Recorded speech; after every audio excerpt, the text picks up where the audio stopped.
Hello students, today our topic of discussion is Bohr's atomic model or Bohr's atomic theory. जैसे कि मैंने last video lecture में बताया था कि Rutherford's atomic model has certain demerits or defects, like it fails to explain the stability of atoms, it fails to explain hydrogen spectrum, it fails to explain the cause of chemical combination, why do atoms combine to form molecules. So, in order to overcome the drawbacks or defects of Rutherford's atomic model, a Dutch physicist Niels Bohr proposed an atomic model which gives an almost correct picture of an atom. Now, this theory is based on Planck's quantum theory and quantization of energy. Though these are not there in details in your syllabus, but let me explain a little bit about this. Planck's quantum theory क्या है? According to Planck's quantum theory, whenever a body emits or absorbs energy, it do so in the form of small packets and discontinuously. जैसे कि suppose here is a bulb and light, it is a form of energy. So the light emitted from this bulb discontinuously in the form of small packets. And this small packet of energy is called quantum. In case of light, it is called photon. So कभी भी कोई भी substance अगर light या फिर कोई भी form का एनर्जी एमिट करता है तो डिसकंटिन्यूसली एमिट करेगा in the form of small packets. Those packets are called quantum. In case of light, it is called photon. Similarly, quantization of energy means energy is quantized. A fixed amount of energy is released at a particular time, at a given time. For example, you can see this digital watch. It displays 50 seconds here, after that 51 seconds, then 52 seconds, but you won't get the figures like 1.59 second, 2.39, so it should not be fractional. That means what? At a time, one photon or a multiple number of that photons may come out of the source. So, based on these two concepts, Bohr proposed the atomic model that is called Bohr's atomic model. So, let us come to the postulates. First postulate is every atom has a heavy positively charged body at the center and is called nucleus, and electrons revolve around the nucleus in certain definite permitted circular paths which are called cells, orbits or stationary states. Stationary states means fixed state or fixed path. These cells, the fixed paths, they are designated as K, L, M, N, etc. You can see here, this is the picture of an atom as per Bohr's atomic model. The heavy positively charged body is at the center, that is called nucleus, around which there are certain definite permitted circular paths which are called cells, orbits or stationary states where the electrons revolve. So, here only 1, 2, 3, 4 cells are there. Some students they get confused from their 10th standard, 10th standard में वो सिर्फ KLMN तक उनको पता है, तो वो क्या कहते हैं कि 4 ही सेल है total, but actually there are infinite numbers of cells. The next postulate, each cell is associated with a definite quantity of energy, hence the cells are also called energy levels. So her cell का कुछ ना कुछ energy होता है, definite quantity of energy होता है, इसलिए ये सेल्स को एनर्जी लेवल्स भी कहते हैं. तो आप कैसे कैलकुलेट करेंगे एनर्जी, किस सेल का एनर्जी कितना है? इसके लिए एक फॉर्मूला है. The energy content of a cell can be calculated by using the formula En equal to -2 pi square Me4 Z square by n square H square. M, it is the mass of electron, E stands for charge of electron, Z is atomic number, N is number of shell or it is also called principal quantum number, H is Planck's constant. See here, mass of electron, charge on electron, atomic number, number of shell or principal quantum number, this is Planck's constant. So you can see here 2 is a constant quantity, pi is also a constant quantity, 22/7. M, it is known. Charge on electron, it is also known, 1.602 into 10 to the minus 19 coulomb. Z, it is fixed. For hydrogen it is 1, for helium 2, for lithium 3, and so on. N is the number of shell, and H is also a constant.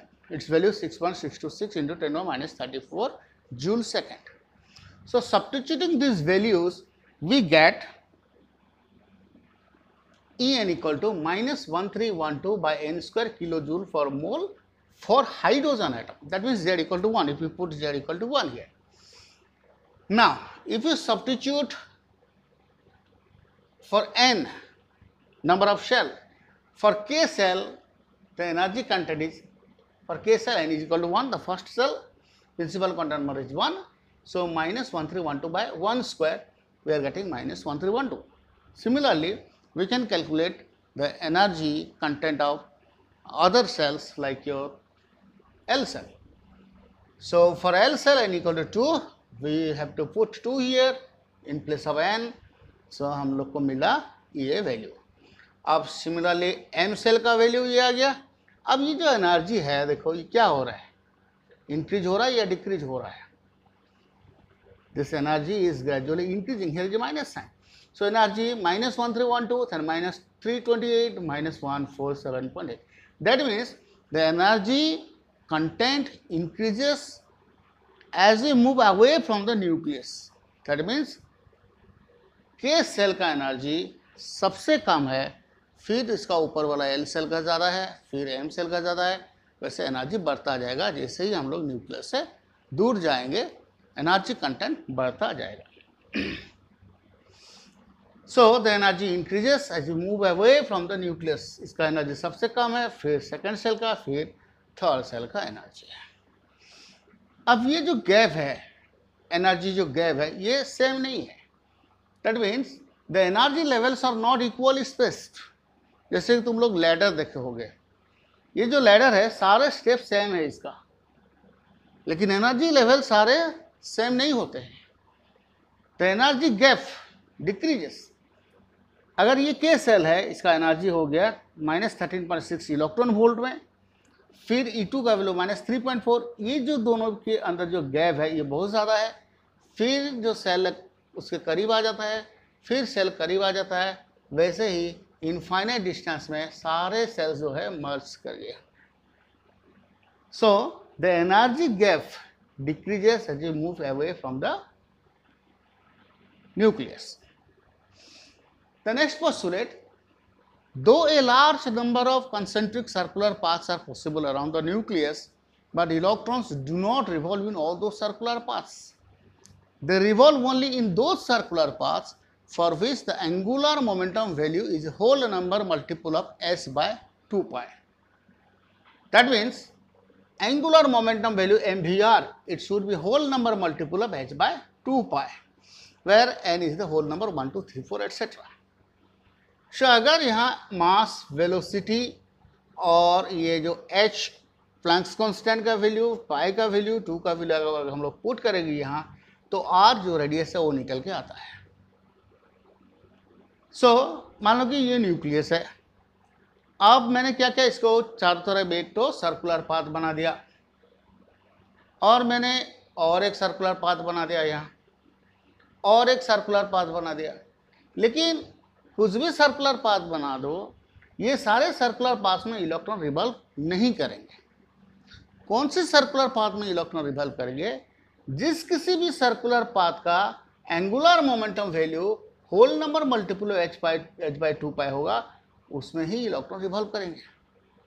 सो अगर ये path है, ये another path है, इसके अंदर कुछ भी path कर लो, यहाँ इलेक्ट्रॉन रिवॉल्व नहीं करेंगे.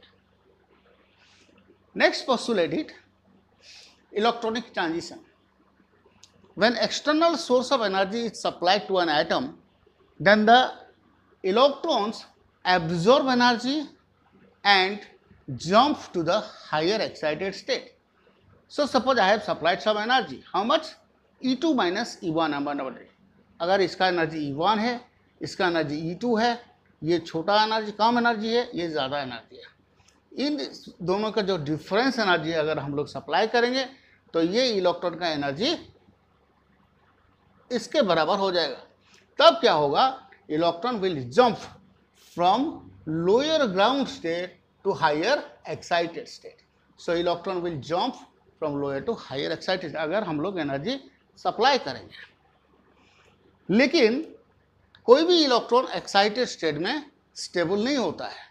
सो electrons are unstable in the excited state, they again jump back to the ground state by releasing some amount of energy.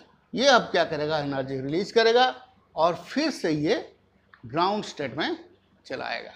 और ये जो एनर्जी अब निकल के आया है, this is the origin of spectral lines. So the energy released or emitted by the electron while jumping from excited state to ground state appears in the form of light, and that light is nothing but the spectral lines, which could not be explained by Rutherford. Rather, this could easily explained by post-atomic model. अब देखो ये जो spectral lines, अगर electron higher excited state से first state को आता है, मतलब के सेल फर्स्ट सेल को आता है, तो ये जो एनर्जी सीरीज ऑफ एनर्जी निकल के आएंगे इसको कहते हैं लाइमन सीरीज। अगर हायर सेल से सेकेंड सेल को एनर्जी इलेक्ट्रॉन्स आ रहे हैं तो इसका कहेंगे Balmer series. Similarly when electron jump from higher shells to the third shell it is called Paschen series. And similarly we are getting here Brackett series, Wifon series, and another one has already been introduced, that is Humphrey series. So the next part as per your syllabus is Bohr-Bury Now Bohr-Bury it explains how the electrons are arranged in a different cells of an atom. So there are 4 postulates. First one, a shell can hold a maximum of 2n square number of electrons. So cell, whatever may be the cell, it contains a maximum of 2n square number of electrons, where n is number of shell. See here, K, L, M, N shell, n equal to 1 here, 2, 3 and 4. Let me fill up the table. So 1, 2, 3 and 4, maximum number of electrons 2n square. So K shell, n equal to 1, so 2 into n square means 1 square is 1, so it is equal to 2. Similarly L cell, 2 into 2 square 4, 8. M shell, 2 into 3 square 9, total equal to 18. Similarly for N cell it is 32. That means the first cell, that is K cell, it can contain a maximum of 2 electrons. The second L cell, it can contain a maximum of 8 electrons. Similarly, third and fourth cell, they can contain a maximum of 18 and 32 electrons respectively, and so on. The second postulate, the valence cell or the outermost cell cannot hold more than 8 electrons. So it can hold a maximum of 8 electrons, not more than that.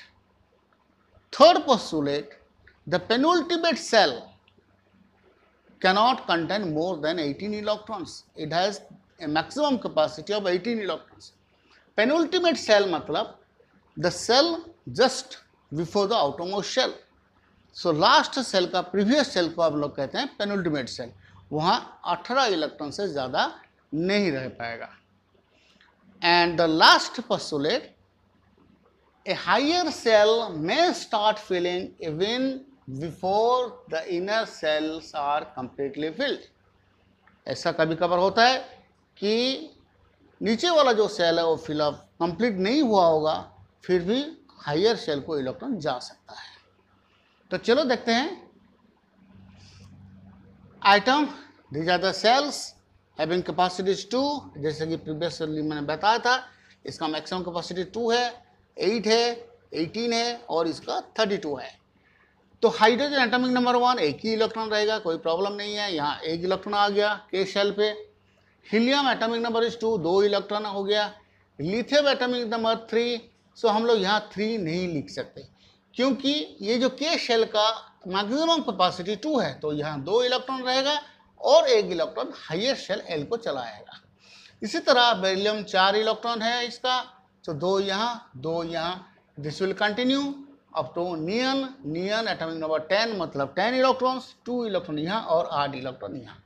जब sodium की बारी आता है तो sodium atomic number 11, यहाँ तो 2 इसका capacity 2 है और यहाँ हम लोग 9 नहीं लिख सकते क्योंकि L सेल का मैक्सिमम कैपेसिटी कितना है 8 है, तो 8 हो गया और बाकी जो इलेक्ट्रॉन एक बच गया हो जाएगा M सेल को। इसी तरह ये फिलअप होता जाएगा। लेकिन और एक बात यहाँ गौर करने वाला, जो कि मैंने 4 नंबर पॉइंट बताया था, पेनल्टीमेट शेल 4 नंबर पॉइंट मैंने जो बताया था कि ऐसा भी हो सकता है कि लोअर सेल कंप्लीट नहीं होगा और हायर सेल में इलेक्ट्रॉन जा सकता है। यहाँ देखो आर्गन एटॉमिक नंबर 18, यहाँ तो 2 इसका कैपेसिटी हो गया, 2 रह गया, इसका कैपेसिटी 8 था रह गया यहाँ, लेकिन इसका जो कैपेसिटी है कितना है 18 है, 8 है। अब यहाँ 19 जब पोटेशियम हम लोग आते हैं, 2 तो ठीक है 8 तो ठीक है, इसका कैपेसिटी कितना है M सेल का 18 है, लेकिन यहाँ 8 है और एक इलेक्ट्रॉन इधर चला आया है। इसका मतलब ये हुआ कि लोअर सेल कंप्लीटली फील्ड नहीं हुआ है, जहाँ की इसका कैपेसिटी 18 है, फिर भी इलेक्ट्रॉन आगे जा सकता है। So in this way we can write the electronic configurations of atoms as per their shell.